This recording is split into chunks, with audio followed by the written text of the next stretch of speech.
My name is Brittney. I am here in Milwaukee. I am an urban gardener turned urban farmer.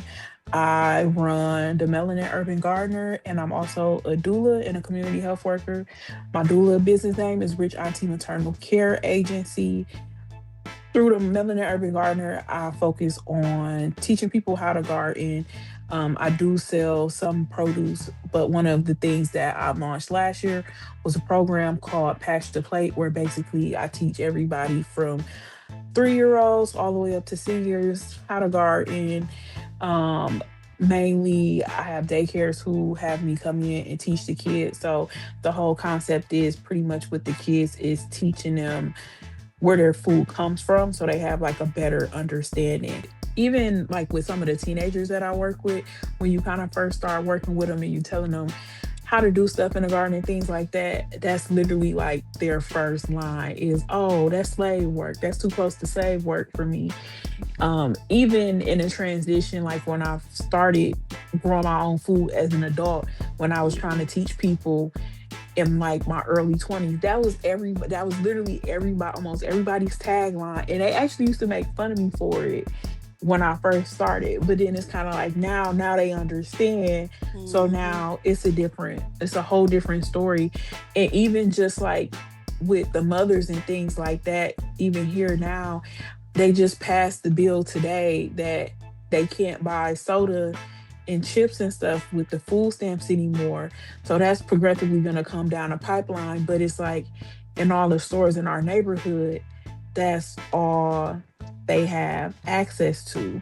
Like that's the main thing that they have access to. And with the grocery stores, when it comes to vegetables and things like that, we get the crappy stuff, but also at the same time, this country versus having us grow the food that we eat, they import it from Mexico and everywhere else. So it's frozen and then it gets here. So by the time it hit the shelves, it's barely staying fresh in the house for more than a couple days. And when you drive around now, even going into like the suburbs, all the farmland is being bought up. They're putting houses there that you don't see any of us living in, or even like the data centers and things like that too now. That's what they're all building. So it's like in 1 minute, every the government agencies they want to holler, oh, food, food, food. This is the issue, that's the issue, but they're literally not helping the problem. They're part of the reason why it's progressing further than what it already is, sadly.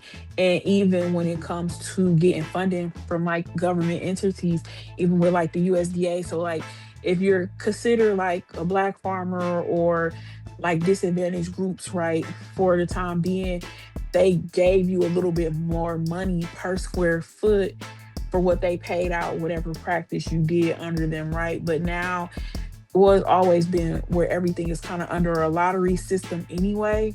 So like whatever practice you choose to do for that year, they rate your application, and your application can either be really high up in that totem pole, or if it's lower, then it's a chance that your stuff won't get funded. So like for me last year, I didn't get funding because my application didn't rank high enough.